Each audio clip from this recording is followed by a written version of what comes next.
biggest money project was the Maharajan that they held every year around Labor Day for 3 days.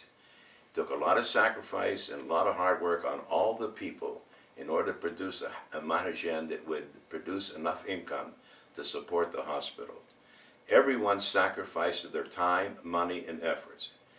Most of us even went on our hands and knees and picked vegetables so we could save a few pennies and to help in the construction of that hospital.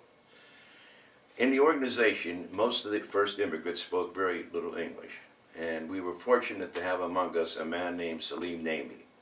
And Salim Nami's accomplishments are hard to describe, and he did a remarkable job. This man was unique in many ways. He was an intellect, he knew the English language, he knew the Arabic language, and he was trusted by everybody in the Arab community. And this is what made him so effective in leading the Hosn people in organizing the Maharajan and paying their dues in building that hospital. Okay, Mr. Nami made many sacrifices in his role as the executive director of the Hosn Welfare Association. In fact, he served in every office, and no matter what office he served in, he did all the work. People trusted him, and he was willing to make that sacrifice. But I'll let Phil talk a little more about his dad. But one of the offshoots of the Maharajan was educating the American public about Syrian food. Now that was an advantage to us because the bigger the crowd was at the Maharajan, the more money we made. So we encouraged the people to come in who enjoyed the food. So that was one of the offshoots. But Phil, I'll let you talk a little more about your dad, then I'll come back and talk a little more about the Hosn organization. My name is Philip Nami. I'm the son of Salim Nami, who was the president and executive director of the Hosn Hospital from the time it was organized until he died.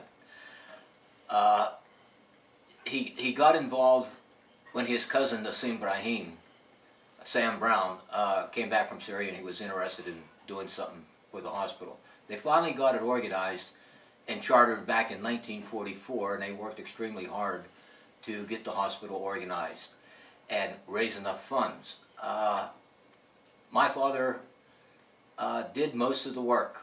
He was willing to help everybody. When he came to this country, he was always helping people in the New Kensington, Western Pennsylvania area that needed help with various things. And the project of a hospital being built became very close to his heart. It was a project that he felt he must do and complete. And he would go around helping to raise funds, the Maharajan, enlisting people to pay dues and raise money and to get the hospital built. And he worked extremely hard organizing people to come forward. When the idea was finally organized, as Gene said, to build a hospital, they started to raise the funds and raise the money. When they thought they had about enough money, approximately $70,000, they put out bids in Syria to build the hospital. And the bids came back over $100,000, which was more than they could afford. They couldn't build a hospital for that much money. Fortunately, a friend of his, or a friend of one of the members, Mrs. Fay in Greensburg, her cousin was going to Syria, and he was stopping in Greensburg to see her before he went.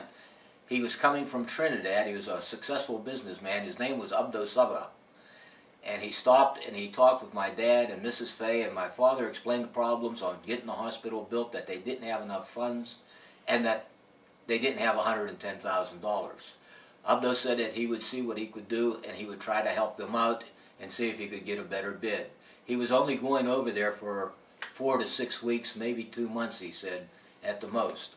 Well, when Abdo got there, he realized what the project was, and he went to work on it, and he was able to secure bids, eliminate a few things, and get the hospital built for $70,000.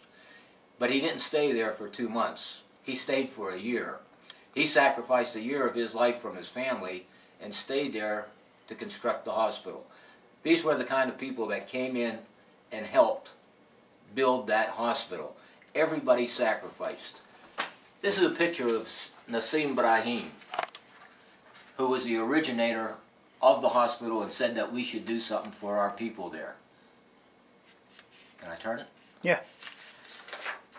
And here's a picture of Abdo Sabah, the man that went for 2 months and stayed a year and saw to it that the hospital was built and came in under the amount of money that they had so that they could build a hospital.